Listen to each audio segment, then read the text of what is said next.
At the breakfast table, Julian Hayes slid the divorce papers across the marble surface toward Eleanor Vance. His tone was as calm as if he were discussing a minor stock fluctuation. I thought about what our son said last night. All night. If he wants Sophia Leo around that badly, then I'll agree to a divorce. I'll relinquish my claim to custody of Leo. I'll walk away with nothing. You can transfer my share of our marital assets into Leo's trust fund. Consider it my contribution to his upbringing. Eleanor set down her coffee cup, her brow furrowed. Were you just talking to me? Julian glanced down. The blue light on his Bluetooth earpiece was glowing steadily. She instantly understood. He hadn't heard a single word.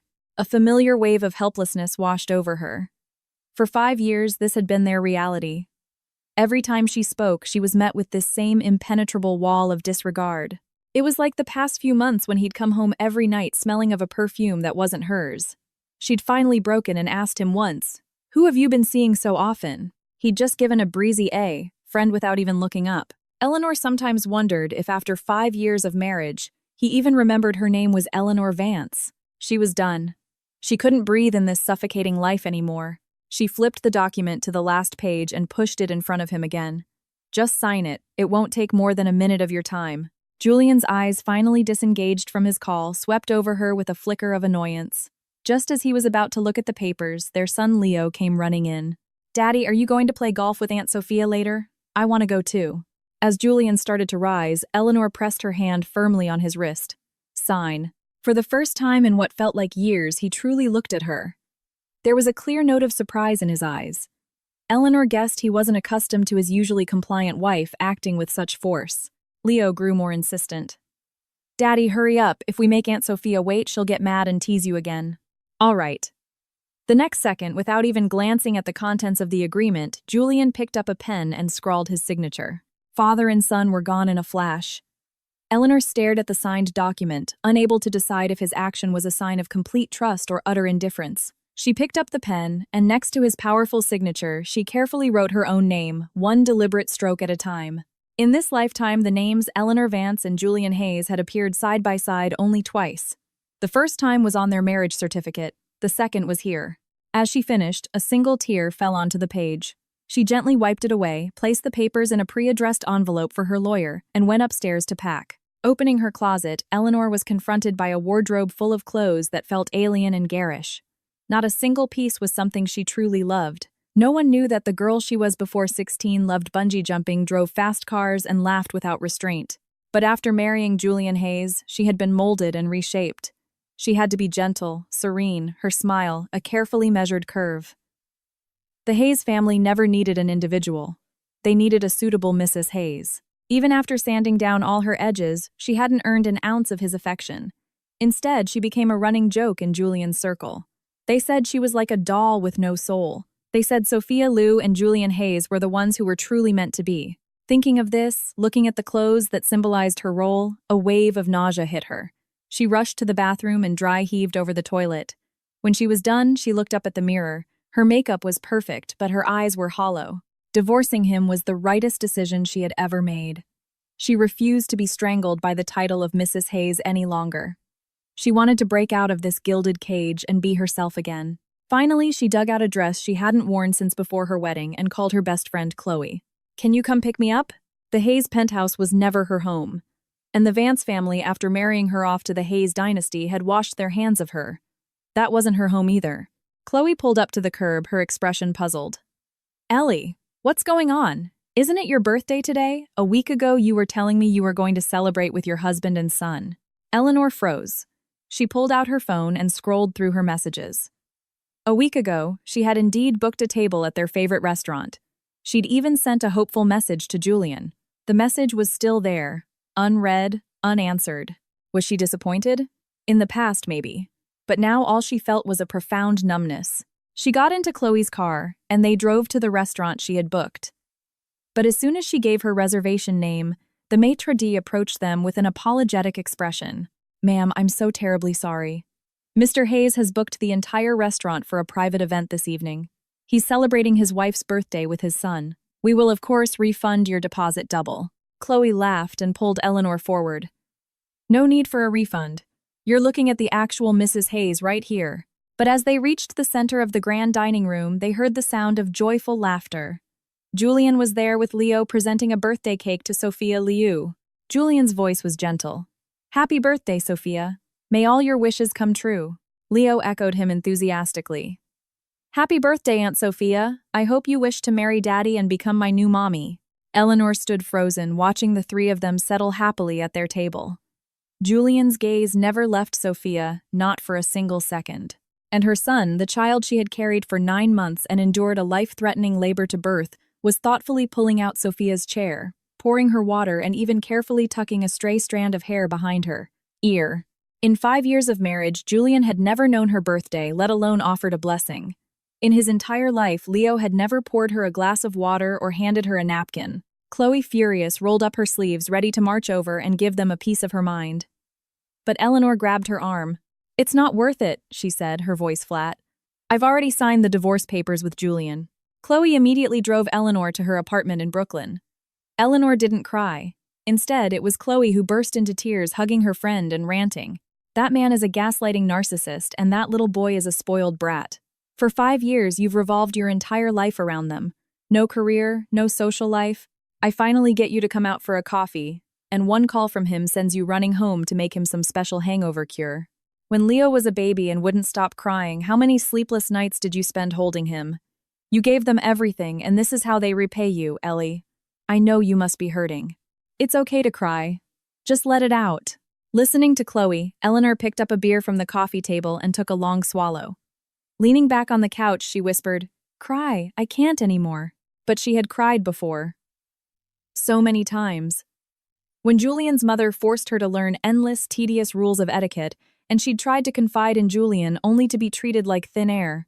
When she'd waited up until midnight for him and he didn't come home, didn't even send a text. When Leo had a dangerously high fever in the middle of the night and she'd frantically called Julian only for him to hang up on her. She had once naively hoped for a life of marital bliss and motherly love. But they had never once seen her as part of their family. 5 years. She should have woken up a long time ago. After a night of drinking, Eleanor slept heavily. The next morning, her phone rang. The caller ID read, Julian Hayes. His voice was thick with sleep. "Where did I put the Patek Philippe I wear on Mondays?" "Without thinking," Eleanor replied, "in the walk-in closet top drawer of the dresser. And the matching cufflinks, in the drawer below the watch." The exchange was so automatic that it took her a moment to remember they were getting divorced. She no longer had to wake up at dawn to lay out his clothes for the day. She no longer had to wait until midnight with a bowl of perfectly warmed soup for his return. It seemed Julian hadn't even noticed she had moved out of their penthouse. Patiently, she reminded him, "You should have the housekeeper reorganize your closet. You can ask her for things from now on. We're getting a divorce. It's not really appropriate for you to keep calling me for this." She heard a non-committal, from his end, followed by the sound of a drawer opening. Thinking the matter was settled, she was about to hang up when she heard his next instruction. "Have that seafood chowder from downtown delivered to my office at Hayes Tower for lunch for the next few days." The line went dead. Eleanor let out a sharp, incredulous laugh. So all her words about the divorce had gone in one ear and out the other. It felt like screaming into a void. She took a deep breath, her fingertips trembling with anger, and promptly blocked Julian's number. For good measure, she also blocked the number for Leo's preschool teacher. But she had forgotten about his mother. So when she finally woke up properly and headed out for a late lunch, she was intercepted by Mrs. Hayes, who strong-armed her into her chauffeured car. The moment the door closed, Mrs. Hayes threw a stack of glossy photos into Eleanor's lap. They were all intimate shots of Julian and Sophia. "Eleanor, you've disappointed me immensely. From the day you turned 16, I personally taught you everything you needed to know to be a Hayes wife. A decade has passed, and you still can't hold on to Julian's heart. If I had known you were this useless, I would have overlooked Sophia Liu's background and chosen her from the start." The sharp corner of a photo scraped her neck, leaving a thin red line. When the Hayes family had chosen her as their future daughter-in-law, everyone had envied her luck. Only she knew the truth. From the age of 16, her freedom had vanished. Her sole purpose in life was to become a flawless Mrs. Hayes. The weight of this role was crushing. In her senior year of high school, she had deliberately rebelled getting a boyfriend and making sure Julian found out, hoping it would be enough to break the engagement. But Julian had said nothing. His family had simply sent her away to a strict Swiss finishing school overnight. She had only been married to Julian for 5 years, but the Hayes family had controlled her life for 10. She had had enough. She looked up, her voice calm as she informed her mother-in-law, "I've already signed the divorce papers with Julian. I'm not taking custody and I'm walking away with nothing. Since you're so dissatisfied with me, you can find a more suitable daughter-in-law." She reached for the door handle. Mrs. Hayes, after a second of shock, grabbed her wrist, her voice sharp. "Eleanor, you wouldn't dare!" Her long, crimson-painted nails dug into Eleanor's flesh like needles. Eleanor slowly turned her head, a faint smile playing on her lips. "There's nothing I wouldn't dare. The title, Mrs. Hayes's, was never an honor for me." She pulled up her sleeve, revealing the faint, silvery lines of old scars crisscrossing her wrist. It was the first time she had ever shown them to anyone. Mrs. Hayes saw the twisted centipede-like marks and recoiled, her hand flying back as if burned. Eleanor gently traced the scars, her smile unwavering. "I never wanted to be Mrs. Hayes. Whenever I felt like I couldn't go on, I would cut myself. It was the only way I could breathe. Do you know what I screamed in my dreams for the past 10 years? She looked directly into the older woman's now ashen face and enunciated each word clearly. "I was screaming, 'Will somebody please save me?' But I understand now. The only person who can save me is myself. Only by being completely free, by being myself again, can I truly live." After calmly stating her piece, Eleanor opened the car door and walked away. This time, Mrs. Hayes didn't stop her. But the simmering rage needed an outlet. Eleanor went to her private garage and uncovered her car, a red convertible that had been collecting dust for years. She slammed her foot on the accelerator and tore out onto the street. Perhaps it was fate. As she shot through an intersection, she collided head-on with a black Maybach. The license plate was a custom Hayes one. It was Julian's car. A man quickly got out of the passenger side, Julian's assistant David. Eleanor lowered her window. When David saw her, he froze. "Mrs. Hayes." Eleanor wasn't surprised by his reaction. In 5 years, everyone in Julian's circle had formed a fixed image of her gentle, serene, as still as a pond. A woman like that, suddenly speeding in a sports car, was bound to raise eyebrows. She didn't explain. She simply handed him a business card. "If there's any damage, have him contact my insurance manager." Then she put on her sunglasses, revved the engine, and drove off.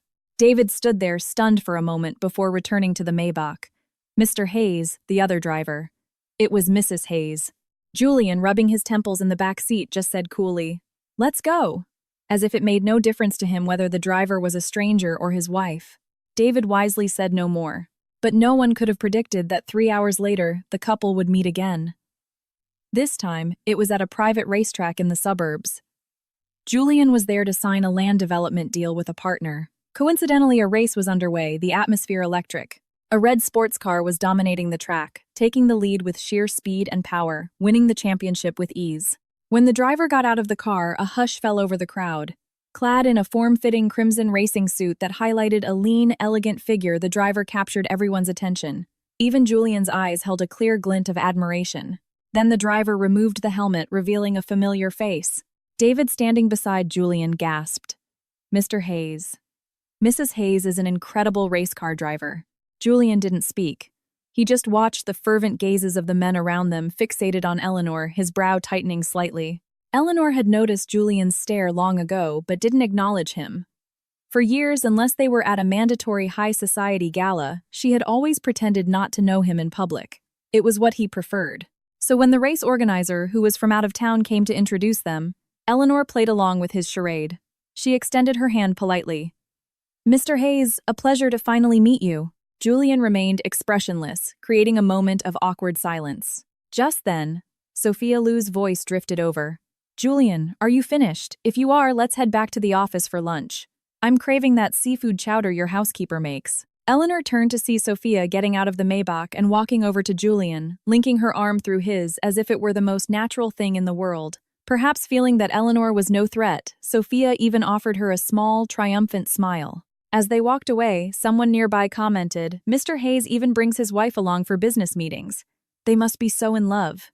Julian's assistant, who hadn't left yet, shot Eleanor a strange look.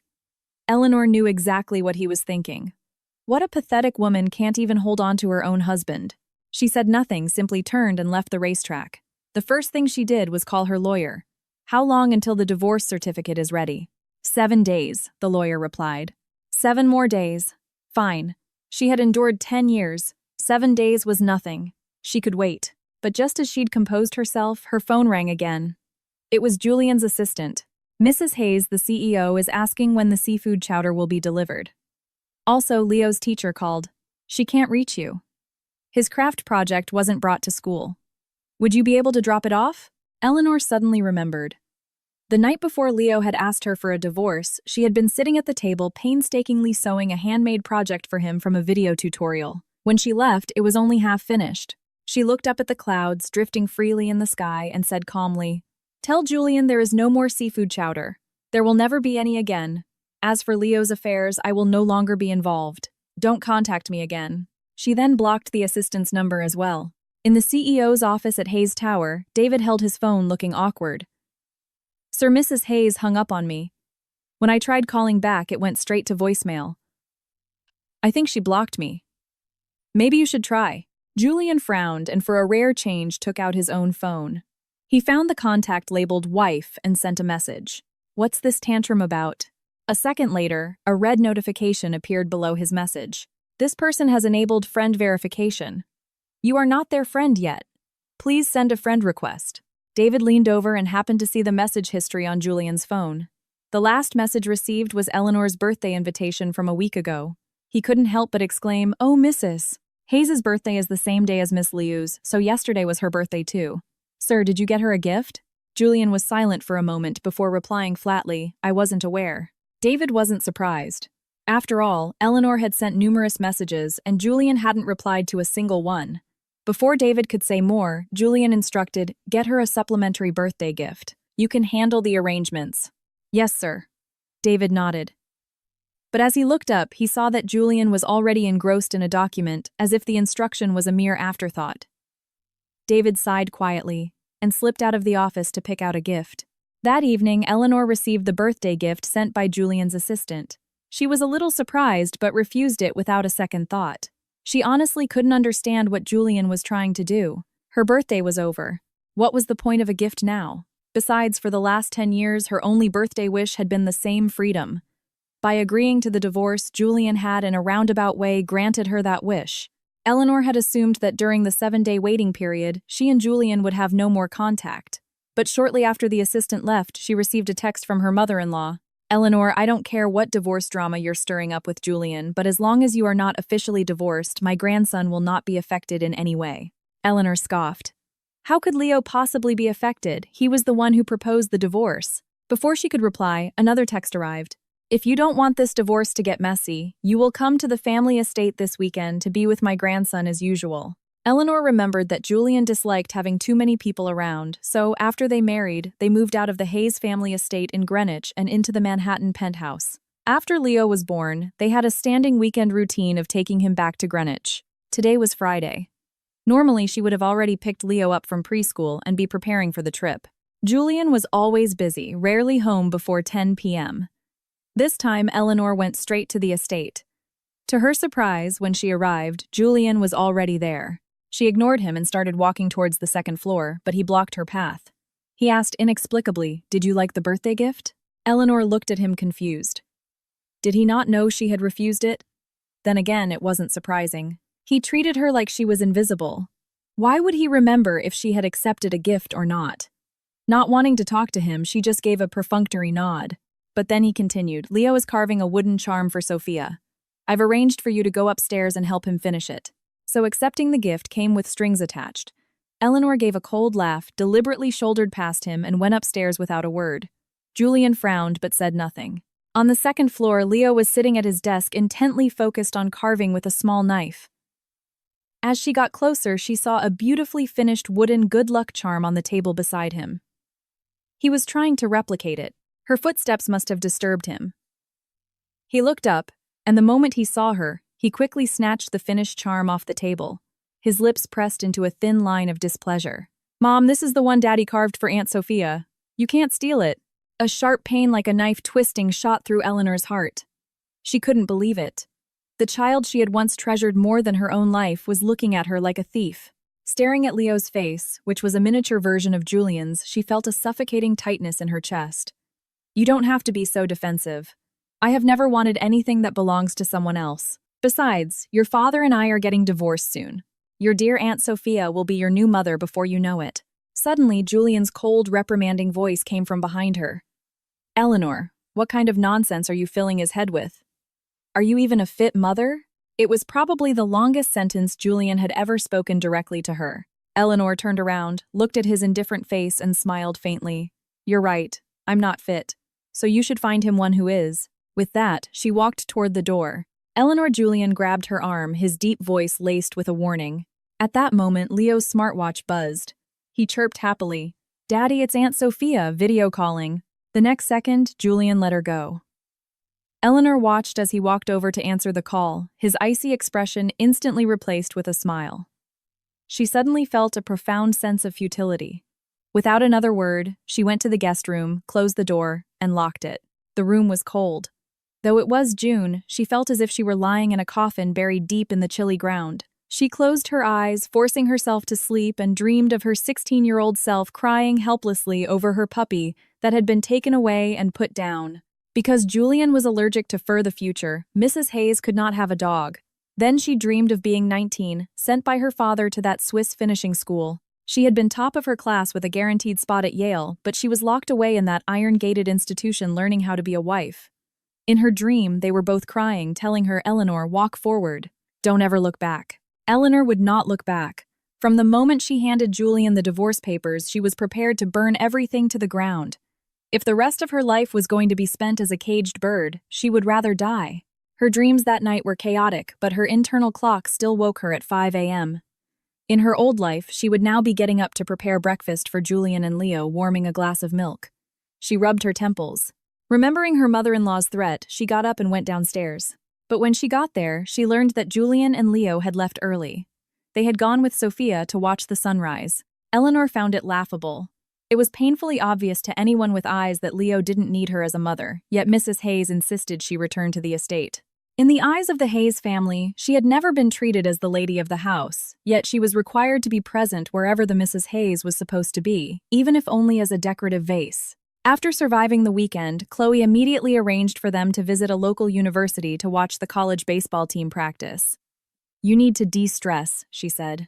The 18-year-old athletes were charming, calling her ma'am and showering her with attention. After a few days of this, Eleanor's mood genuinely improved. Chloe was thrilled.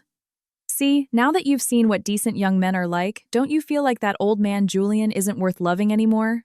Eleanor smiled. Yes, I don't love him anymore. Seeing her play along, Chloe got more animated. That's the spirit I've been saying for years. You should have divorced him. Any of these guys here would treat you better than that cold, emotionless Julian. You should find yourself a nice, attentive young guy and live your best life. Eleanor was about to laughingly agree when she heard a cough behind her. She turned to see Julian and his assistant standing not far away. David looked nervous while Julian was silhouetted against the light, his expression unreadable. But then again, with her, he rarely had an expression. Eleanor pretended not to see him and started to lead Chloe away. She assumed Julian wouldn't care about this chance encounter.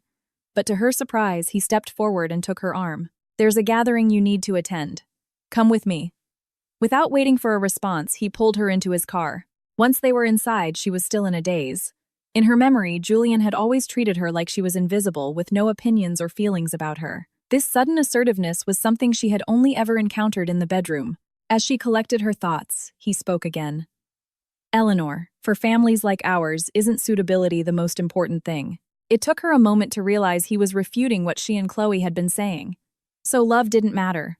Being cared for didn't matter. A bitter laugh escaped her. For the first time, she shot him a cold look.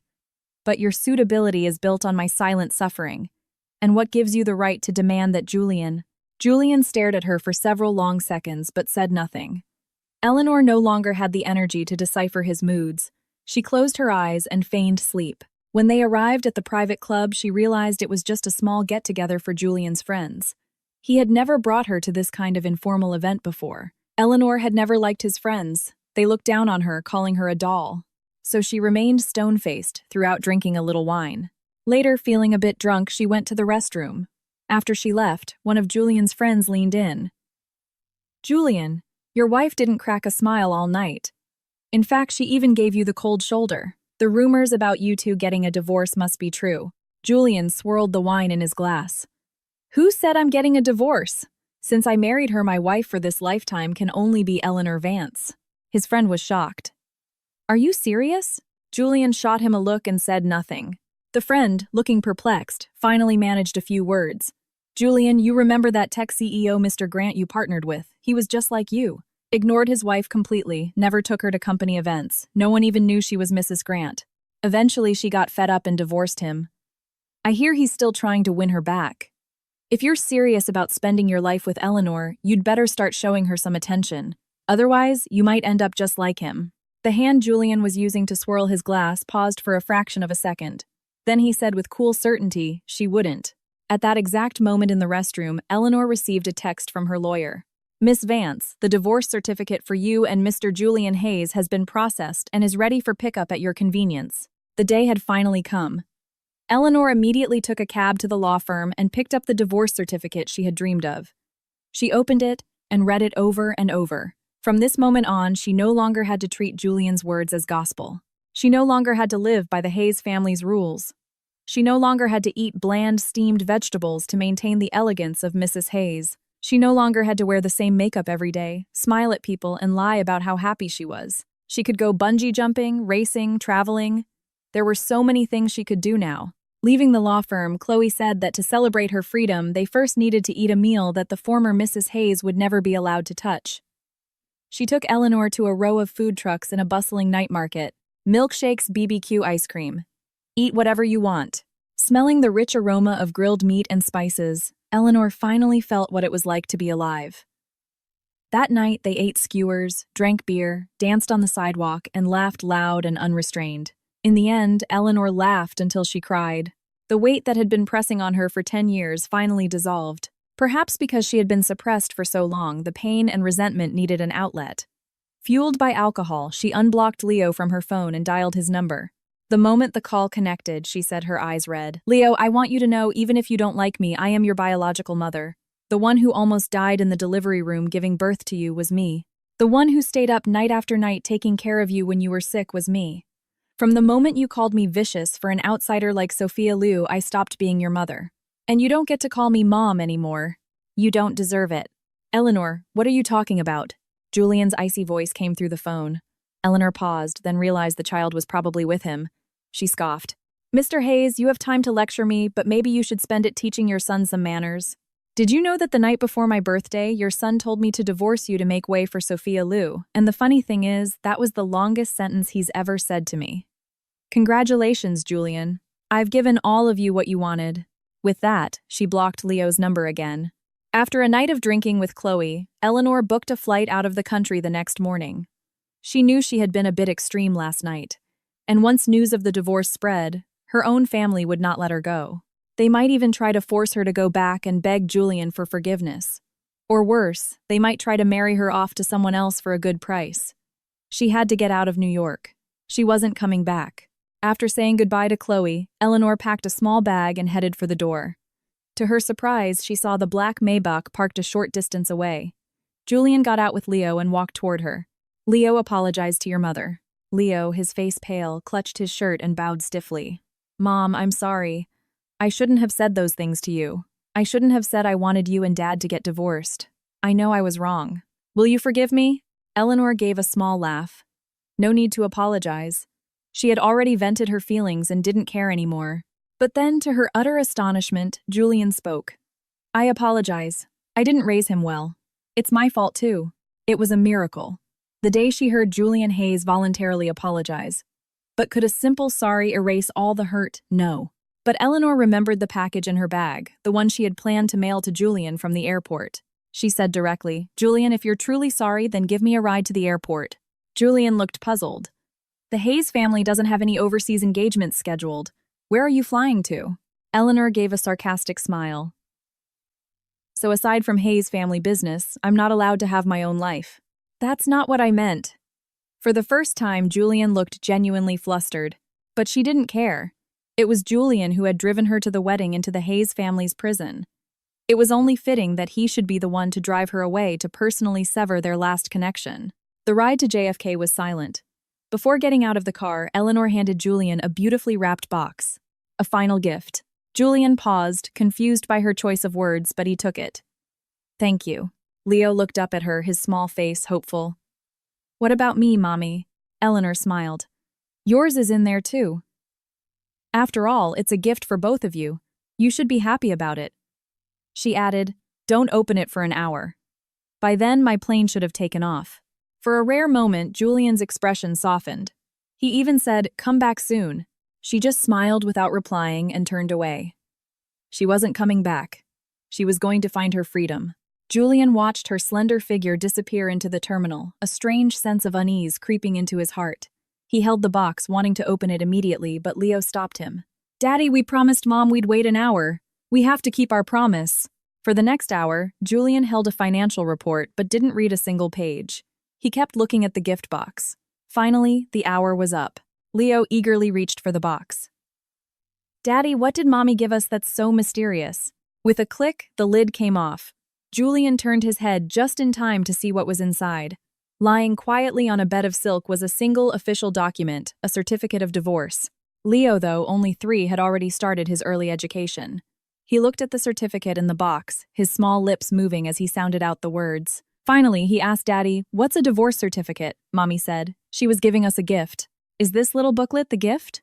A loud buzzing filled Julian's head. He threw down the report. As he shot to his feet, his elbow knocked over a coffee cup, spilling warm liquid all over his bespoke suit trousers, leaving a dark stain he didn't even notice. He only had eyes for the box in Leo's hands. He didn't even realize his own hands were shaking uncontrollably. The small, crimson-covered booklet lay there quiet and unassuming, much like the presence in his home that had always been there but was often deliberately ignored. A sense of immense panic rose within him. He felt that once he opened this certificate, something would be gone forever. As a titan of industry, Julian Hayes was known for his unshakable composure. But this time he lost it completely. With a trembling hand, he slowly picked up the small booklet. He took several deep breaths before flipping it open. The moment he saw his name and Eleanor's side by side, his dark, piercing eyes widened in disbelief. He couldn't believe it. He was divorced. He wanted to call Eleanor immediately, but then remembered she was probably on a plane. A frustrated anger surged through him. Suppressing the urge to fly after her and demand an explanation, he called his assistant. Find out Mrs. Hayes's itinerary. I want to know where her flight is headed, and then I want you to bring her back to me immediately. Also find out who processed this divorce. There was no agreement, no court filing. How is this possible? His voice was laced with a panic and fury he himself didn't recognize. He was rarely so emotional. On the other end of the line, David was trembling. In all his years working for Julian, he had never seen him like this. Not even when a rival company's actions had cost them billions. Was this all because of the quiet, seemingly insignificant Mrs. Hayes? David shook his head in disbelief, but simply said, Yes, sir, and got to work. Julian paced back and forth in his vast study, the feeling of dread growing stronger.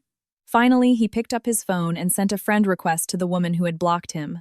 What is this divorce certificate? You're a grown woman. Why would you play this kind of prank? Message me when you land. Leo and I are very worried about you. He paused, then typed again. Whatever the problem is, we can sit down and talk about it. We can communicate. There's no need to do something like this. You're a mother now, not a child. All his messages were met with silence. Julian sank into his leather office chair, pinching the bridge of his nose in exhaustion. Beside him, Leo, who had been quietly playing with blocks, looked up with innocent eyes. Daddy, does this gift mean you and Mommy are divorced? My friend told me. And so did our son. The words echoed in Julian's mind. He felt a lump in his throat, a suffocating pressure in his chest. After a long while, he finally whispered to himself or to the empty room, Eleanor, have you really given up on me? The waiting was agonizing. Hasn't the plane landed yet, Eleanor? Where in the world did you go? Julian didn't know how many times he had checked his watch, how many messages he had sent. But there was no reply. A strange sense of grievance welled up inside him. He and Eleanor had been so suitable. They had gotten along fine for 5 years. Why would she suddenly divorce him and leave without a word? He suddenly remembered Eleanor's voice on the phone yesterday. A cold sweat broke out on his forehead. Just then his phone rang. He answered instantly without even looking at the caller ID. Eleanor, you finally decided to call me back. I sent you so many messages. Why didn't you reply? The person on the other end was silent for a few seconds before speaking. Sir, it's me. Julian glanced at his phone screen. The little bit of energy he had regained instantly vanished. He pinched his brow, his voice low. Sorry. I was anxious. What's the news? Do you have any information on Mrs. Hayes? David chose his words carefully. Well, sir, we've confirmed that Mrs. Hayes boarded a flight to Europe today. But after she landed, we lost track of her connecting flights. So, we don't know which country she's in. His voice got quieter and quieter. Julian's face was a storm cloud. After a long silence, he asked hoarsely, "What about the divorce certificate? Did you find out about that?" David on the other end nodded, then quickly remembered Julian couldn't see him. "Yes, we found out. The divorce agreement was signed by you personally. Both our legal department and a forensics team have verified the signature and the contents. There are no issues." The anger he had been suppressing finally erupted. Julian's voice was frigid. "What do you mean, no issues?" David was taken aback, then slowly explained. "In the divorce agreement, Mrs. Hayes did not request any division of your assets. She essentially walked away with nothing. All marital assets, including her shares and properties, have been allocated to Master Leo's trust fund. She stated it was to be considered her payment of child support for Master Leo. She didn't want your assets. And she didn't want custody of Master Leo either." David was sweating profusely. He'd seen his share of high society drama, but he'd never seen a wealthy wife divorced so cleanly. Most people would fight tooth and nail for every penny. But Mrs. Hayes, she just left quietly. He didn't know if she truly didn't care, or if she was just powerless. As David was pondering this, Julian hung up. He clutched his phone, unable to process what he'd heard. He couldn't understand how a marriage that seemed perfectly fine to him had suddenly fallen apart. After a long silence, he let out a ragged breath, asking the empty air, "Eleanor, what were you so unhappy about?" Just then, the study door creaked open. Leo poked his head in and toddled over. He hugged Julian's leg, his eyes full of hope. "Daddy?" I asked. "Aunt Sophia. Mommy giving us the divorce certificate means I can have a new mommy. Daddy, please marry Aunt Sophia. I want Aunt Sophia to be my new mommy." In the past, Julian had dismissed such talk as childish nonsense, but now it grated on his ears. Was it really because of their son's words that Eleanor had left him? He frowned and scolded, "You're only 3. What do you know? Don't ever say things like that again. You only have one mother. There is no new mother." Leo, stunned by his father's harsh tone, scrunched up his face and burst into tears. "I want a new mommy. I want Aunt Sophia to be my new mommy. I don't want my old mommy. She's just like a nanny. She's no fun at all." Julian's anger flared. He picked Leo up and gave him a light smack on the bottom. "Who taught you to say these things? He should have realized sooner." Leo was only 3. He wouldn't know about divorce or say his mother was a nanny unless someone had been feeding him these ideas. The smack wasn't hard, but Leo reacted as if he'd been gravely injured. He struggled free and ran out of the room. "I hate you, Daddy. If you don't get me a new mommy, I'm running away." Julian, exasperated, started to go after him, but his phone rang again. It was Sophia. After a moment's hesitation, he chose to answer the phone instead of chasing his son. The call connected, and Sophia's soft voice came through. "Julian, I heard from Leo that you and Eleanor are divorced. What's going on? Is it just a child's misunderstanding?" Julian sighed. "It's a misunderstanding. I am not divorcing Eleanor. Was there something else?" Sophia was silent for a moment, then her voice took on a disappointed tone. "No. It's just that we were supposed to take Leo to the amusement park to see the fireworks today. I hadn't heard from either of you, so I just wanted to check in." A flicker of guilt crossed Julian's face. "I'm sorry, I forgot. We'll go some other time." By the time Julian hung up, Leo was long gone. He wasn't too worried. With so many staff in the penthouse, how could they lose track of a 3-year-old? But Leo had vanished right under everyone's noses. No one saw how he left the building. Even the security cameras only captured a brief glimpse of him walking away alone. Julian had his people turn the entire city upside down, but there was no trace of Leo. He dialed Eleanor's number again and again, but all he heard was the automated message. "The number you have dialed has been switched off." In desperation, he had his assistant find the number for Eleanor's best friend, Chloe. "Hello, this is Julian Hayes. Has Eleanor been in contact with you? If you hear from her, I need you to tell her immediately that because she insisted on this divorce, Leo has gone missing. If she has any shred of maternal instinct left, I expect her to come back right now." Before he could finish, Chloe's loud, annoyed voice cut him off. "Whoa, whoa, whoa. Your kid is missing. Call the police."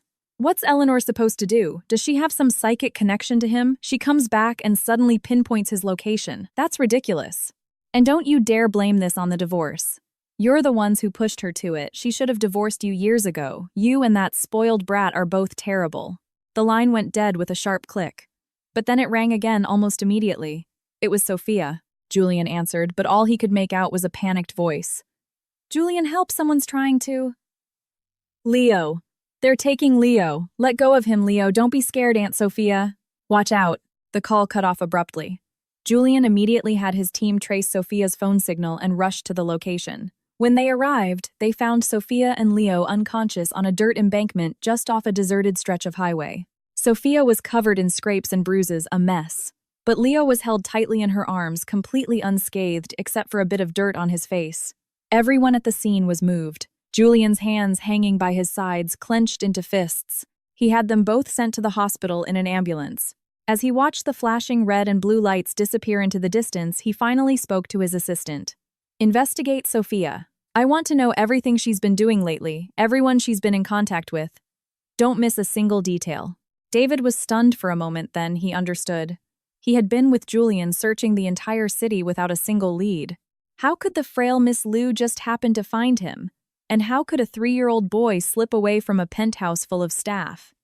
If it was a real kidnapping, why was there no ransom demand? Why just leave them on the side of the road? Julian had clawed his way to the top of the business world. He wasn't a fool. The holes in the story were too obvious to ignore. Soon, Julian had the evidence in his hands, proof that Sophia had orchestrated the entire kidnapping plot. He stared at the file for a long time, his expression unreadable, a chilling aura emanating from him. Withdraw the police report. This stays quiet. Destroy the evidence. I don't want a third person to know about this. The official story is that Sophia saved Leo. David was in disbelief. Was Julian really going to cover for the person who had orchestrated his own son's kidnapping? But before he could make sense of it, Julian had already disappeared down the hospital corridor. When Julian entered the room, Sophia was propped up in bed, her face pale and fragile. She instinctively frowned, a hint of scrutiny entering her gaze. Sophia coughed weakly, deliberately, shifting to reveal the bruises on her arm. She frowned with concern. How is Leo? Is he okay? He's so young. This must have been so traumatic for him. It's all Eleanor's fault. Just leaving like that without a care for her child. What kind of irresponsible mother is she? I have to go see him. She made a show of trying to get out of bed, but as she passed Julian, he grabbed her arm. His voice was cold and controlled. Eleanor is my wife. Whether or not she is a fit mother is not for others to judge. Sophia looked up at Julian's hard profile and froze. The face that was usually so gentle with her was now devoid of any warmth, so cold it was frightening. Her palms grew sweaty. Julian, after all these years, how can you call me others? She softened her tone, appearing even more vulnerable. I was just worried. I spoke out of turn. But this kidnapping was so awful. Even I'm terrified. I've watched Leo grow up. I can't help but worry about him. Julian's hand tightened slightly. His gaze on her was now filled with a cold suspicion. After a long moment, he finally asked, if you found it so awful, so terrifying, then why did you arrange for Leo to be kidnapped? Why did you stage this whole charade? Sophia's pale face went rigid. She blinked innocently, her expression one of utter confusion. Julian, what are you talking about? I don't understand. Julian didn't explain. He just looked at her, his eyes a mixture of complexity and disappointment. I've already destroyed the evidence for you. From now on, stay away from Leo. I'm sending you abroad. I'll make sure you're well taken care of for the rest of your life. Don't come back. He turned to leave, but Sophia lunged forward and wrapped her arms around his waist.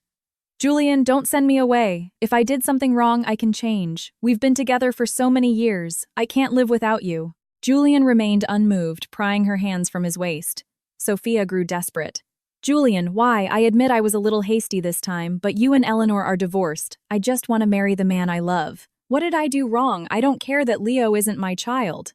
I promise I'll be a good mother to him. Julian finally broke free, his brow furrowed, his eyes filled with disbelief. The man you love. The man you love. Isn't that my late older brother? Sophia's face drained of all color. Her lips trembled. What are you talking about? The person I've always loved is you. For all these years, you're the one who has been by my side, caring for me, protecting me. You remember my birthday better than I do. You're always there for me no matter what. You treat me better than you treat your own wife. Don't you love me? It's true. For a moment, something in Julian's mind snapped. He took a step back from Sophia. I took care of you to fulfill my brother's last wish. I have no romantic feelings for you and I will never marry you. The private jet will be ready today. You should leave as soon as possible." Without another look back, Julian walked out of the hospital room. Meanwhile, in Finland, Eleanor was oblivious to all of this. She had obtained a residency permit and enrolled in a local university determined to fulfill the dream she had been forced to abandon, becoming a diplomatic translator. Before classes started, she used the savings she had accumulated over the years to buy a small house. She had heard you could see the northern lights from there in the winter. She was looking forward to living alone, to finally being in control of her own time. She taught herself Finnish and took elective courses in German, Japanese, and Spanish. In her second year, Eleanor was accepted into a special program for international students. Within 3 years, she could be working at the embassy in Finland as a diplomat. Immersed in her studies and work, she rarely thought about her past. Her marriage to Julian felt like a distant memory. Here, Eleanor was not the young madam of the Hayes family. She was not Julian's wife or Leo's mother. Here she was just herself, a complete and independent person. The culture in Finland was different. People didn't follow a rigid path of school, college, work, marriage. Here, after high school, you were free to do whatever you wanted, work, marry, or do nothing at all. Your spot in the university system was held for you until you were ready to return. So Eleanor fit in well with her classmates. Many were her age or even older. In the 4 years she studied there, she felt a sense of freedom and joy she had never known. She made many friends. In her 5th year in Finland, Eleanor successfully joined the diplomatic corps at the embassy, becoming a diplomatic translator. She had no idea that for the past 6 years, Julian had never stopped looking for her.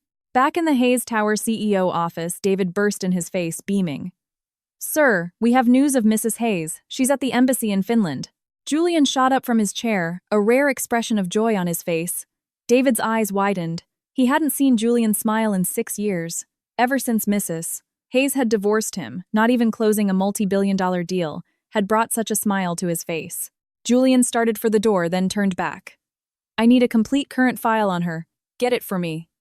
Now, a wave of elation surged through him. Julian couldn't suppress the curve of his lips. He looked at the family photo on his desk, the 3 of them, and his finger gently traced the outline of Eleanor's soft face. "I will clear up our misunderstandings. I will bring you back home." Eleanor never sought out news of Julian or Leo. In her mind, they had surely gotten their wish, and now had the wife and mother they wanted.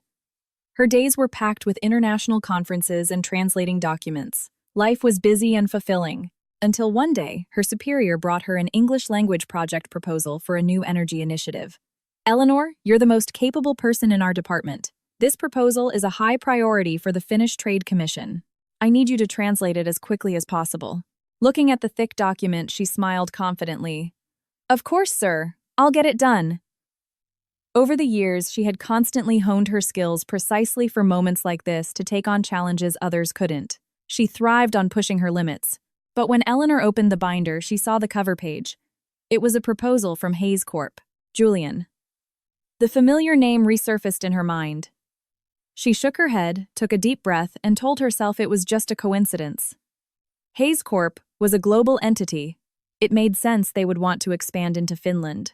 After several sleepless nights, Eleanor delivered the translated proposal to her superior's office. He flipped through a few pages, nodding in approval. "Truly impressive. You live up to your reputation.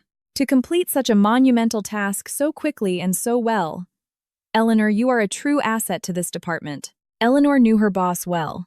When he started praising someone, it usually meant a difficult assignment was coming. But who didn't like a compliment? "Sir, you can stop with the flattery," she said with a smile. "Just give me the assignment. Any more praise and my head won't fit through the door," he chuckled. All right. The representatives from Hayes Corp are coming to Finland for a site visit. Our government is taking this very seriously. I've already put your name down for the diplomatic translation work. And listen, it's not all work and no play. I remember you're single, right? The head of the Hayes Corp delegation is young, brilliant, and also single. It's a good opportunity for you to network. It can't be Julian, can it? Eleanor thought, a knot forming in her stomach. The world isn't that small. When the Hayes Corp delegation arrived, she accompanied her superior to the airport to greet them. "Eleanor," he said, "the Finns are hosting a welcome dinner tonight. It won't be too formal, so you can relax a bit during the translation. I'll introduce you to the representative in a moment." Just then, her boss waved at someone behind her. "Mr. Hayes, over here." He took Eleanor's hand and led her forward. She was still in a state of shock when she found herself standing in front of Julian Hayes. 6 years had passed, but time seemed to have barely touched him. He was still the same impassive quiet. Her boss gave her a gentle push forward, beaming. "Mr. Hayes, I'd like to introduce you to Miss Eleanor Vance from our embassy's diplomatic translation department. She'll be your accompanying translator for this trip. Don't let her youth and beauty fool you. Miss Vance is fluent in 5 languages and is our most outstanding translator. And she's single." Julian's gaze was fixed on Eleanor, his eyes filled with a probing, unreadable emotion. Eleanor smiled and extended her hand, her demeanor polite and distant. "Mr. Hayes, a pleasure." Julian stared at her for a few long seconds, his expression indecipherable, before finally taking her hand in his. Running into Julian was unexpected, but Eleanor just wanted to get through the formalities. She tried to withdraw her hand, but he held it tightly. After a couple of gentle tugs, her brow furrowed and her tone grew cool. "Mr. Hayes, what is the meaning of this?" Her superior, sensing the awkward atmosphere, quickly jumped in. "Ah, the beauty and unique charm of our diplomatic translators are always captivating. It seems Mr. Hayes is no exception." Julian's eyes darkened. He released her hand, and for a rare moment, a ghost of a smile touched his lips. "Indeed." He said, no more, letting her hand go as she wished. The dinner began. Eleanor tried to put him out of her mind. It was just a temporary professional engagement. He couldn't possibly be here specifically for her. Composing herself, she sat beside him. Finnish is a complex language, but Eleanor translated every word with fluid grace, relaying Julian's points to the Finnish representatives and their responses back to him. He listened intently, his legs crossed a picture of aristocratic elegance. Finland has strong policy support in the clean energy sector, and their technological expertise is high, but market entry requires compliance with local regulations. We can offer legal counsel and channel resources. As she translated, Eleanor paused. In their 5 years of marriage, she realized she had never once listened to him speak with such focused attention. A pang of bitterness hit her, not for Julian but for herself. For the years she spent as a hollow shell, her soul imprisoned. But she was out now. Julian's deep voice continued. "I need to know if there are any special requirements regarding Finnish tax and labor laws." He spoke slowly, his gaze resting on her after each sentence. It was a calm, focused look. Eleanor instinctively avoided his eyes, carrying out her duties with professional detachment. This was no different from any other assignment she'd had in the past 6 years. The dinner was a success. As they parted ways in the swirling Finnish snow, Eleanor pulled her scarf tighter. She shook his gloved hand briefly. "Mr. Hayes, it was a pleasure. Goodbye." She turned to leave, her boots crunching on the fresh snow. Just as she opened her car door, a voice called out from behind her. "Eleanor." She stopped but didn't turn around, waiting for him to continue. The wind was biting her fingertips, growing numb. Finally, his voice came again. "Don't you have anything to say to me?" Was it her imagination, or was there a strange note of grievance in his hoarse voice? Eleanor's heart stuttered. It must be the cold. "Mr. Hayes, I've already translated everything that needed to be said at the dinner. As for anything else, I have nothing to say." But Julian seemed unwilling to let her go. A note of urgency entered his usually cool, composed tone. "Eleanor, when you left without a word, even if you weren't thinking about my feelings, what about Leo's? It's been 6 years. He's 9 now. Don't you miss him at all?" Eleanor turned around, a placid smile on her face. A child who had no regard for his mother's efforts. What is there to miss? Besides, he should be quite happy by now with his new mother. Snowflakes settled on Julian's shoulders, the black overcoat making his tall, lean figure seem even more solitary. He frowned, his eyes filled with a confusion that seemed genuine. He sighed a small cloud of condensation in the frigid air and walked toward her through the snow. For once his voice was soft. "Leo. He didn't disregard your efforts. He was just too young to know how to love. And he won't have a new mother. His mother will only ever be you. That is not up for debate. Too young to know how to love." Eleanor's gaze traveled over Julian's face, down the strong line of his jaw to his thin, expressive lips. The idea was almost comical. Julian and Leo knew how to remember Sophia's birthday, how to put thought and effort into a handmade gift for her. They knew how to love. They just didn't know how to love her. Eleanor leaned casually against her car, studying him. She wondered if she were still his Mrs. Hayes. Would he be standing here now, speaking to her so calmly? She shook her head with a self-deprecating smile. Julian frowned, puzzled. What are you laughing at? Eleanor didn't shy away from his gaze, her smile wide and unabashedly mocking. When you hear something funny, don't you laugh, Mr. Hayes? Whether we're divorced or not, we're hardly in a position to reminisce. You know next to nothing about me, and I have absolutely no interest in reliving a past that involves you.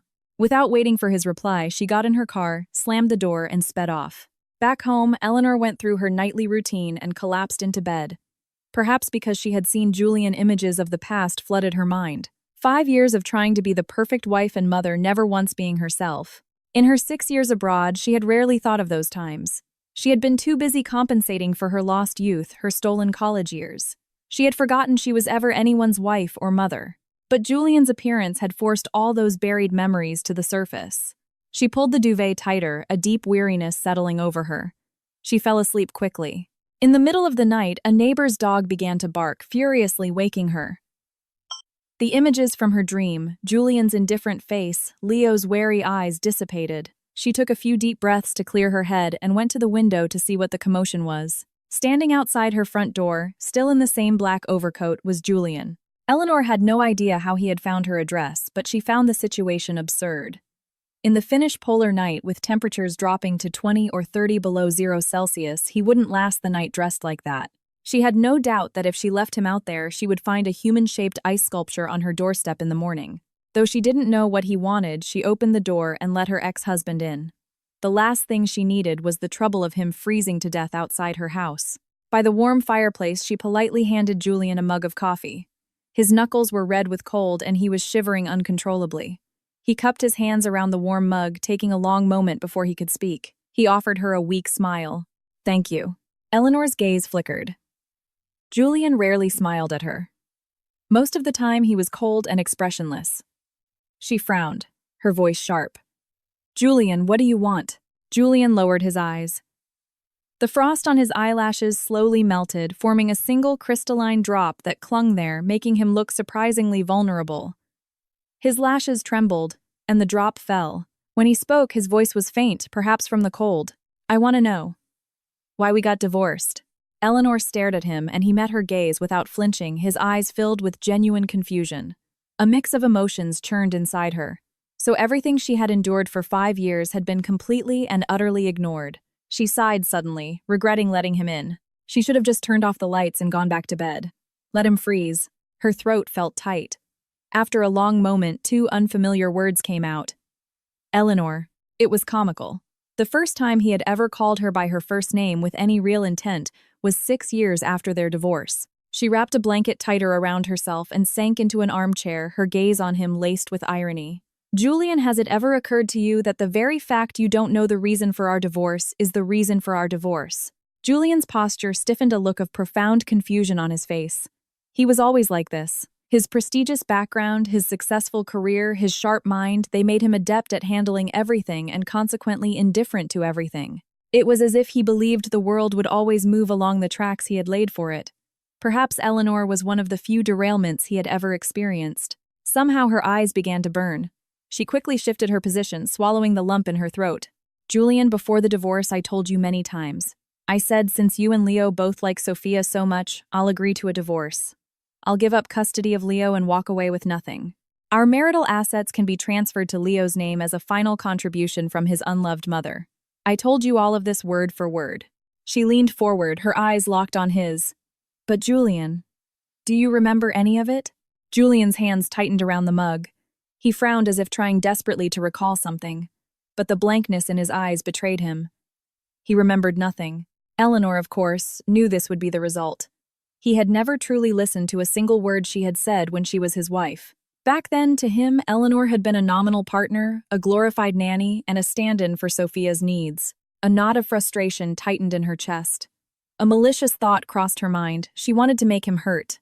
But then she realized nothing she did could probably hurt him. He had never cared. His current persistence was likely just about his derailed plan, a blow to his authority. He loved being in control. Julian hung his head, his voice filled with a defeated apology. "I'm sorry. I honestly don't remember you saying those things. I was probably busy.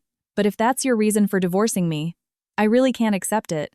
Eleanor sipped her coffee, preparing for a long night in the perpetual twilight of the Finnish winter. She raised an eyebrow. Oh, what about the scent of another woman's perfume on your clothes every night when you came home? Is that a good enough reason? Julian's expression froze.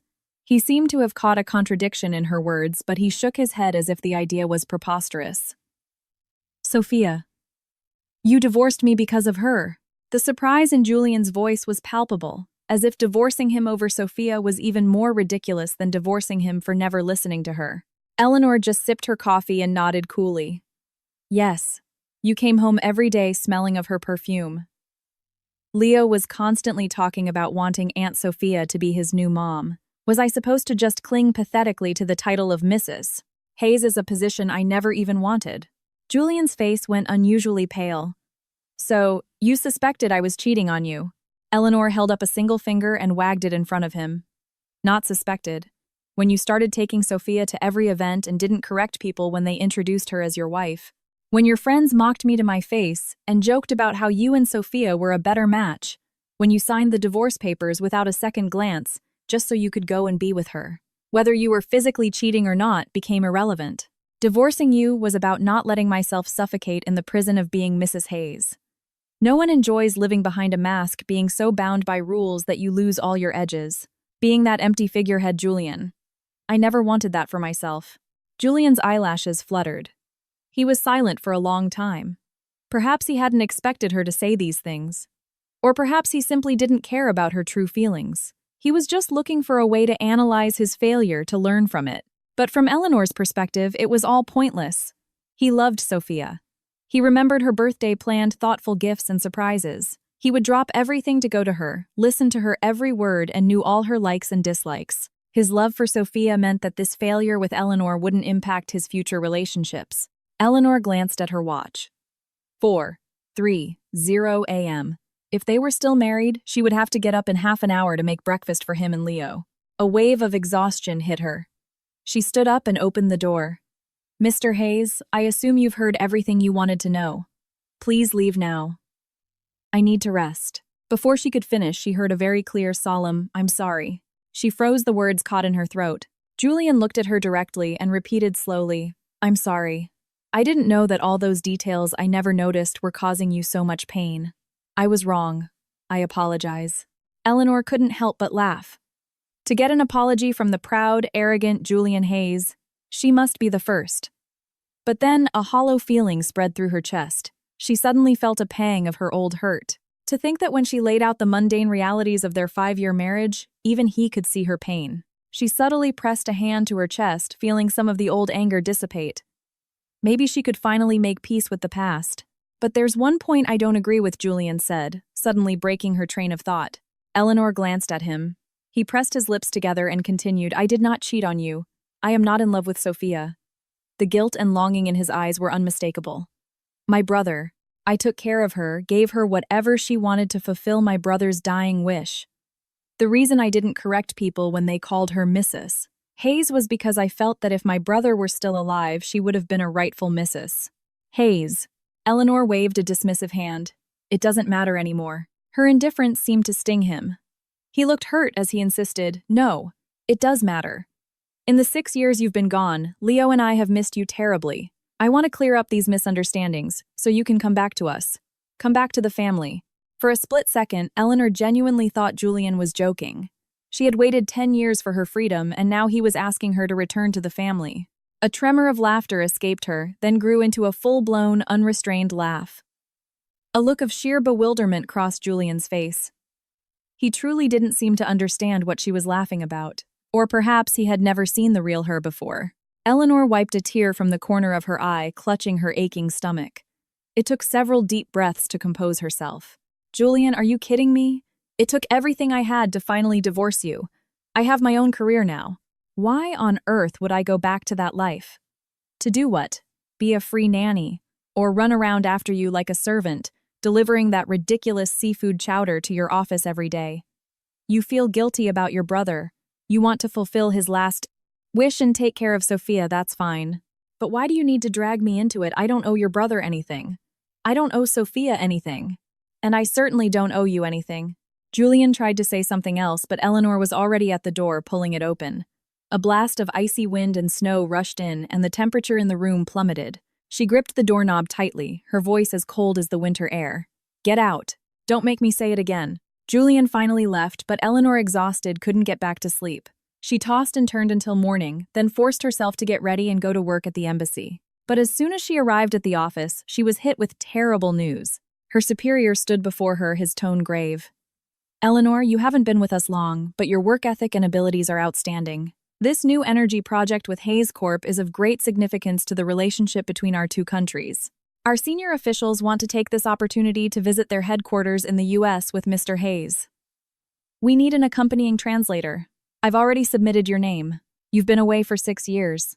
This is a good chance for you to go back and see your family." Eleanor listened with a smile plastered on her face while inside a stampede of wild horses was raging. This was all Julian's fault. Everything got complicated the moment he showed up. She forced a professional smile and stood up. "Please rest assured, sir. I will complete the mission." That afternoon, she boarded a private jet back to the United States with Julian and the Finnish delegation. She didn't know who had made the seating arrangements, but she was placed right next to him. Eleanor pinched the bridge of her nose, exhausted, and turned to look out the window, avoiding him. They had both been up all night, but Julian showed no signs of fatigue. A few moments later, a soft, thick blanket was draped over her. Julian's movements were careful, as if he was afraid of waking her. But she wasn't asleep, she just didn't want to look at him. To Eleanor, Julian was a man she had once genuinely loved and admired. He was also the chains that had bound her. Their relationship had been severed the moment she signed the divorce papers. She just hadn't expected that as soon as she stepped off the plane, she would see the son with whom she shared only a biological connection. Leo was standing in the waiting area holding his grandmother's hand. At 9 years old, he was no longer a soft round toddler. He had grown much taller. His eyes were red-rimmed, and the moment he saw Eleanor, he shouted, "Mom!" The members of the Finnish delegation exchanged confused glances. Someone whispered a question. Eleanor maintained her professional smile and replied smoothly in Finnish. "That little boy has probably lost his mother."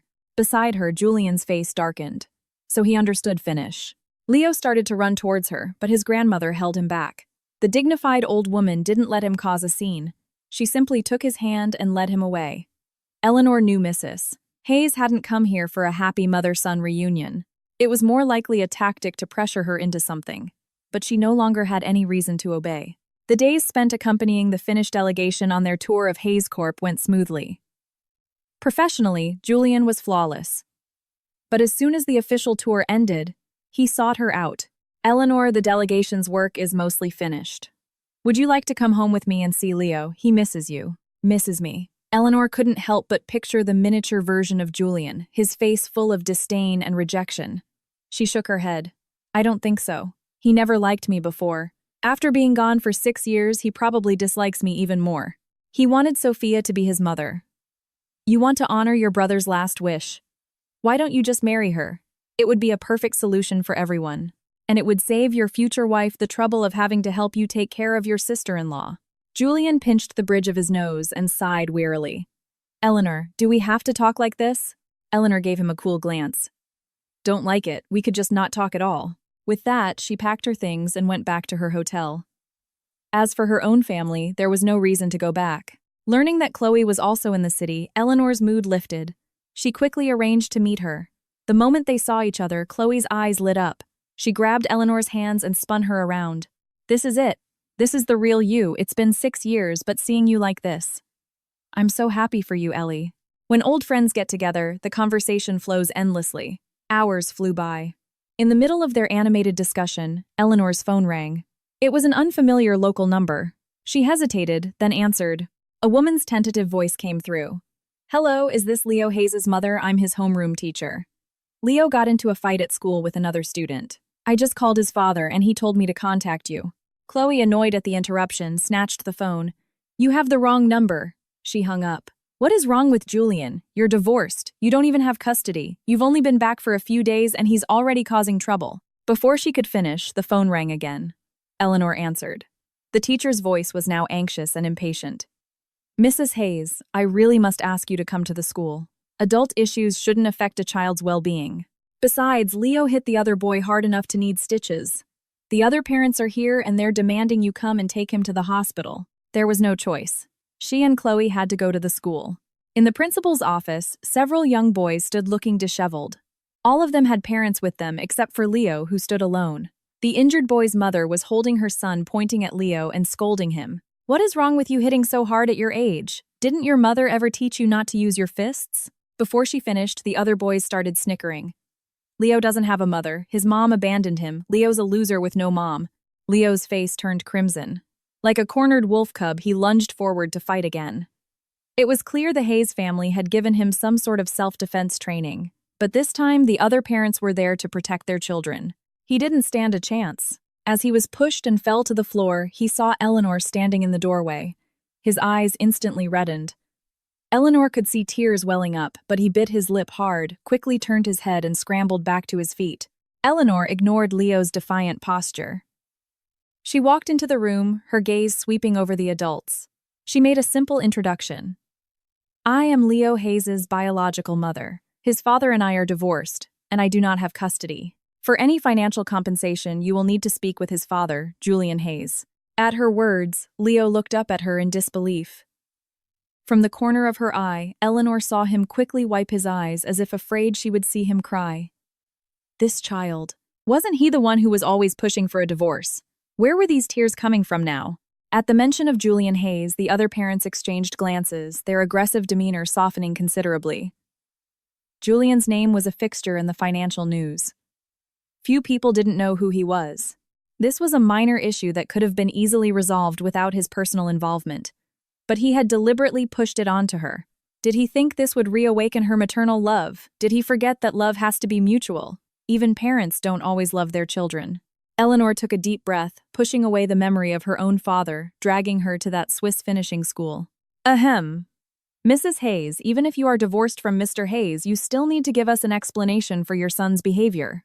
Eleanor nodded, her gaze lightly falling on Leo. Why did you fight? Leo jutted out his chin, refusing to speak. She no longer had the patience she once had to coax him. If you don't want to talk, then wait for your father to get here. I have other things to do.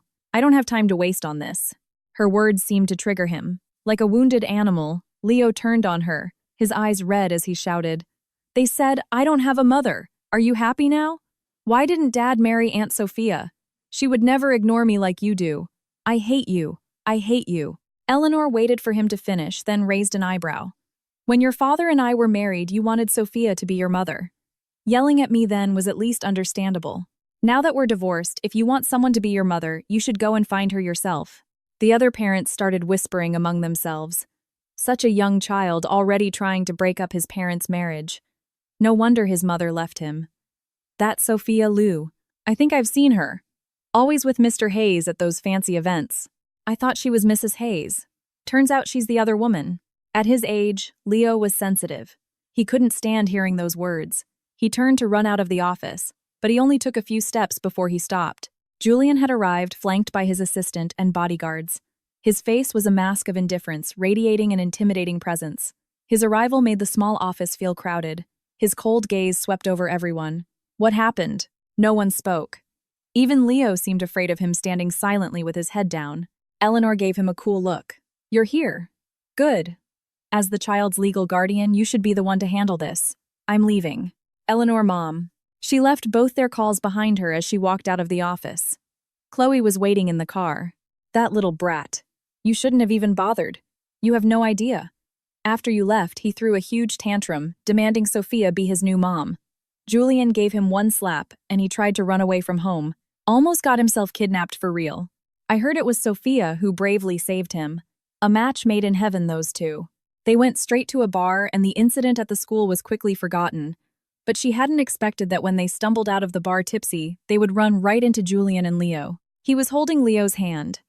They must have been waiting for some time. The moment he saw Eleanor, his expression flickered. All he said was, "Eleanor, we need to talk." Julian was a man who didn't give up until he got what he wanted. Not wanting to waste time arguing, Eleanor told Chloe to get a ride home and got into the car with them. Leo sat in the front passenger seat while she and Julian sat in the back. The atmosphere was so tense she could practically hear the driver swallowing nervously. The car finally stopped in front of a restaurant. A valet rushed to open her door, but Julian beat him to it. Eleanor ignored the hand he offered and got out herself. Julian's outstretched fingers slowly curled into a fist, a look of disappointment on his face. The restaurant was the same one she had booked for her birthday 6 years ago. 6 years ago, she had asked Julian to celebrate with her, only to be met with silence. He had then booked the entire place for Sophia, and she hadn't even been able to get a table. Now, 6 years later, he was booking it for her. But she no longer needed it. Eleanor sat down and got straight to the point. If you want to talk, just say it. But let me make 2 things clear. Transferring custody is not an option, and remarrying is not an option. In other words, she wanted neither of them. Julian's brow furrowed. He seemed to be struggling for words. Leo stared at her, his eyes red and on the verge of tears. But Eleanor was no longer the mother who would stay up all night comforting him. Finally, Julian spoke. Eleanor, if you didn't like me, why did you marry me in the first place? I always thought we were suitable. That you were the most perfect Mrs. Hayes. A flicker of something that looked like pain crossed his eyes. But Eleanor was thrown back into a memory that made her shiver. She closed her eyes, trying to banish the horrifying images. It was no use. She had to admit that even though she was free, the past was still a part of her. She took a breath and a sip of water. If you were sent to a finishing school where you were abused every day, locked in dark rooms, physically punished, and the only way out was to become a template of a perfect society wife, you would have agreed too, wouldn't you? Julian stared at her as if he didn't understand what she was saying. Eleanor let out a bitter laugh. You don't think I, who was top of my class my entire life, didn't love to study, do you? From the age of 16, I was chosen by your family to be groomed as the future Mrs. Hayes. At 18, I rebelled, got a boyfriend, and was promptly shipped off to that school. I wasn't let out until our wedding day. I still can't bear to think about that time. So no, I have no desire to be your Mrs. Hayes. Not then and not now. I did try at first. I hoped for a happy marriage, a loving family. But you two personally shattered that hope. You made me realize that the Hayes family is a cage that would have completely destroyed me if I hadn't left. Now I have a new life. The best thing you can do is not disturb it. As for this restaurant. After that night 6 years ago, the very thought of it makes me sick. With that, Eleanor grabbed her bag and walked out, not giving either of them a chance to respond. Just as she reached the door, she heard a choked voice behind her. I'm sorry. I didn't know you went through all that. But I still have to ask. You said you hoped for a happy marriage. Does that mean you liked me, that you loved me? If so, is there any chance, even a small one, that we could start over? Eleanor didn't turn back. She didn't answer.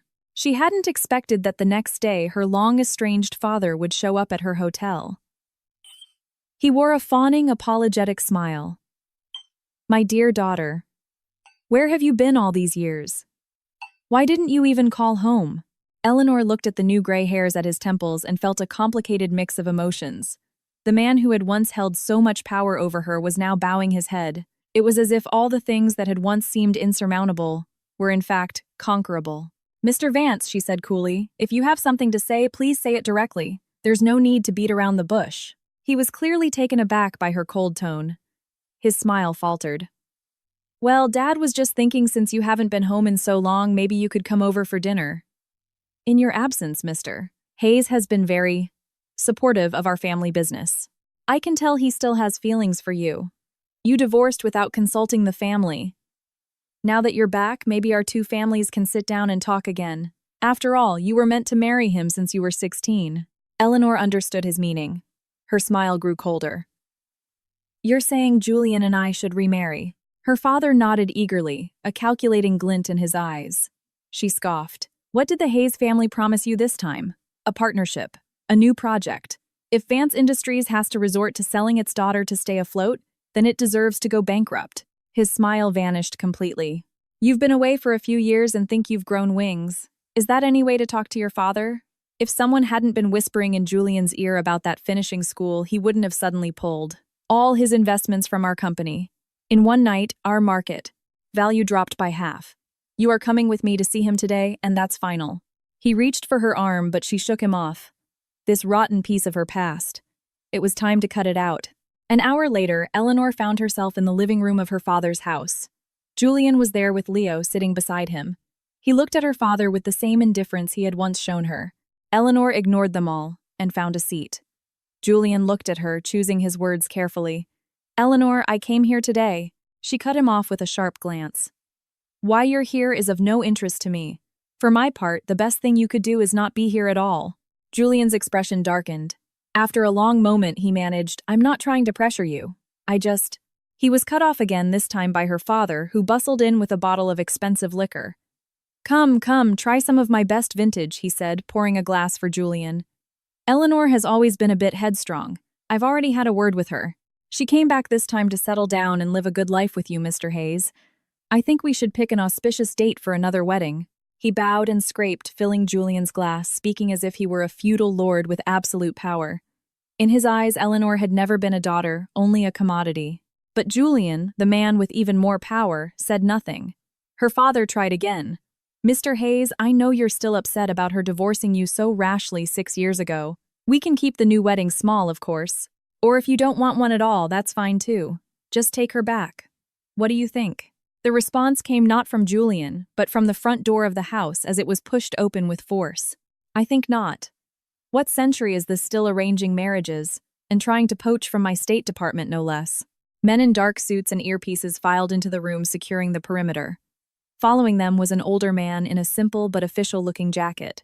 Though his hair was white, his presence was formidable, his eyes as sharp as a hawk's. Though a businessman, Eleanor's father knew who these types of security details protected. The atmosphere in the room instantly chilled. He rushed forward, bowing slightly. "Sir, I don't know what brings you to my humble home, but it is an honor." The old man snorted, his gaze piercing. In 1950, the marriage law abolished arranged marriages. In 1992, the Violence Against Women Act explicitly prohibited domestic abuse. Yet here you are today, forcibly bringing one of our State Department diplomats here and trying to arrange her marriage. Are you trying to turn back the clock? Her father froze. Not just him, but everyone in the room who knew Eleanor, including the son who had once treated her like a nanny, stared at the old man in shock. "State Department, sir, this is a family dinner. You must be mistaken. My daughter, she never even went to college. How could she be with the State Department? She's just a housewife. She ran away from home a few years ago after some divorce nonsense. You shouldn't." Before he could finish, 2 of the security men stepped forward and restrained him. Amid the stunned silence, Eleanor stood up and walked to the old man's side, her expression apologetic. She had sent a quick text to a colleague and friend when her father had taken her. "Director, I'm so sorry you had to come all this way because of my family matters." The old man, a senior official she had met once when she first joined the diplomatic corps, waved a dismissive hand. "Nonsense. You are an outstanding member of our department. A young woman fluent in 5 languages with exceptional professional skills. If anyone tries to force you into being a housewife, I'll be the first to object. In the new era, our female comrades can achieve anything. They shouldn't be constrained by marriage. Free choice in love and marriage the organization will always support, but arranged marriages are absolutely unacceptable. Miss Vance, I'm cutting your family leave short. I trust you have no objections." Eleanor shook her head, smiling. "Of course not, sir. I've been eager to get back to work." The old man nodded. A black sedan with government plates pulled right up to the front door, followed by several police cars. As Eleanor saw the director into the back of the car, she saw uniformed officers approach her father, showing him a warrant. "We have reason to believe that the finishing school you sent Miss Vance to was involved in illegal confinement abuse and psychological manipulation. Please come with us to assist in our investigation." Her father shouted his innocence, but no one paid him any mind. The family dinner had ended in disaster. Eleanor was about to get in the car with the director when she heard a choked mom from behind her. Her hand on the car door tightened. The director looked at her and nodded. "A diplomat's life isn't easy. You're stationed abroad for years at a time with few chances to see family. It's best to handle these things now." With that, he departed. Eleanor turned to face Julian and Leo. Leo was clutching his father's hand, his eyes brimming with tears. He tilted his head back stubbornly, trying to keep them from falling. You really don't want to be my mom anymore. You really don't want me." Leo's lip trembled, as if the words were hard to say. "Dad and we've really missed you these past few years. I see him in his study sometimes, just staring at your photo. What I said before. I was just a kid. I didn't know better. Can you forgive me, Mom? Can you please love me again?" Eleanor looked at him and a wave of sadness washed over her. He was, after all, the child she had carried for 9 months, the child she had nearly died to bring into the world. It was impossible not to love him, not to feel a pang of sympathy. But how could she allow herself to embrace the knife that had once been pointed at her heart? In the isolation of the Hayes family, her own son had unhesitatingly stood against her. She could forgive now for her own peace. But she could not erase the pain of the past Eleanor. She looked at him with a calm, gentle expression. You and I didn't have much time together. In those few years, for more than half of it, you were just a baby learning to speak. I held you every day, teaching you words, but you probably don't remember much.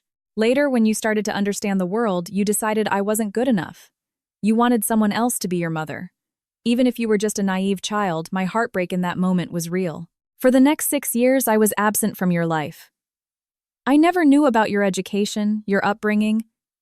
Technically, I have no right to judge you or teach you anything. But today I want to tell you one thing. This might be the last lesson I can ever give you. People must be responsible for their words and their actions, even if you were just a child. I was just a child is not an excuse that merits forgiveness. As she finished, she heard a desperate cry from behind her. Mom, I know I was wrong. Don't go. Please don't go. Eleanor's steps faltered for a fraction of a second, but she did not stop. Call her cold-hearted, irresponsible, whatever they wanted. She had already given Leo the best she could. He would stay with Julian, receive the best education, and never lack for love or care. He would inherit the entire Hayes Corporation. The life others dreamed of would be his starting point. He had far more than he could ever imagine. Losing a mother might have an irreparable impact on his development.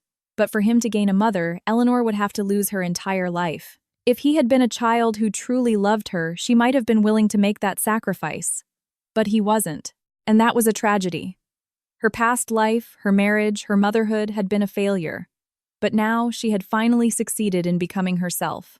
Someone in this world had to love her. If there was no one else, then it would have to be her. With this thought, a small, genuine smile touched Eleanor's lips, and she walked out of the Hayes estate with a lighter step. On the day she returned to Finland, Julian came to the airport to see her off. He didn't ask her about remarrying or if there was still a chance. He just watched her silently for a long time before posing an impossible hypothetical. Eleanor, he said, if we could do it all over again, I would cherish you. I would love you. Instead of this. Realizing what I lost only after it was gone. I always just assumed you would be there. I never imagined that nothing I did ever made you happy. Eleanor. I am so sorry. Eleanor didn't answer him. She just looked up at the departures board. You saw me off last time too. We just didn't get to say a proper goodbye. Julian. Let's say a proper goodbye this time. The word goodbye seemed to pierce Julian's composure. His brow twitched, his eyes filled with a suffocating sadness. Can't we? His lips trembled, but he couldn't form a complete sentence. Eleanor stood before him and opened her arms. Don't be so sad. We did share a part of our lives together. I'm an old friend who knows you well, right? Let's have a hug. Before she could finish, she was pulled into a warm, woodsy-scented embrace. Julian held her tightly, his arms constricting around her as if trying to merge her into his very bones. In their marriage, they had rarely shared such intimacy. A simple hug, holding hands, sitting down for a calm conversation, these were things Eleanor had once dreamed of. Things she had craved and never received. And now that she no longer wanted them, they were being offered freely. Eleanor sighed and gently patted his back. His shoulders were shaking. Leo, she said, her voice a little strained, please take good care of him. And if you find the right person, build a new family. Remember to be good to her this time. Julian held her even tighter, shaking his head. A single cool drop landed on her neck. Eleanor couldn't help but marvel at fate's cruel sense of humor. She had always believed Julian had no feelings for her, which was why she had left so decisively. She thought her departure was the best solution for everyone. She would gain her freedom. Julian would find love, and Leo would get the mother he wanted. She never thought it would all be a series of missed chances. Perhaps for Julian, this relationship was also a regret. He whispered in her ear, his voice ragged. I'm so sad that I never held you like this before. For a moment, Eleanor's eyes welled up, but then she smiled with a sense of release. She gently pushed away from him. It doesn't matter anymore, Julian. We both have to move forward. Don't look back. Julian took her hand, his gaze intense. I won't have a new wife, and Leo will only ever have one mother. I know the past hurt you deeply and you can't forgive us. But Leo and I will wait for you. If one day you want to see us, just tell me. No matter where I am, I will bring Leo to you immediately. Eleanor, my door will always be open for you. Just then, a small figure darted out from behind a pillar. Leo, his eyes red, choked out, Mom, I know I was wrong. I'll wait for you. I'll wait until you're ready to be my mom again. Eleanor knelt down, and just as she had done countless times when he was little, gently wiped the tears from his face. I'm sorry, Leo. I can't stay by your side and fulfill all the duties of a mother. But I will always be your mother. That will never change. No one can take that away. But before a mother can be a mother, she must first be herself. The airport announcement echoed through the terminal. Passengers for Finnair flight AY52 to Helsinki, please proceed to gate B12 for boarding. Eleanor stood up, gave Leo's head one last gentle pat, and looked at Julian. Take him home. With that, she picked up her small carry-on and turned away without a backward glance. As the plane climbed above the clouds, the city below became a grid of glittering lights. Eleanor finally realized she had left again. Perhaps the bonds of blood would bring them together again in the future, but her choice would remain the same. The road ahead was long, but she had to be herself first.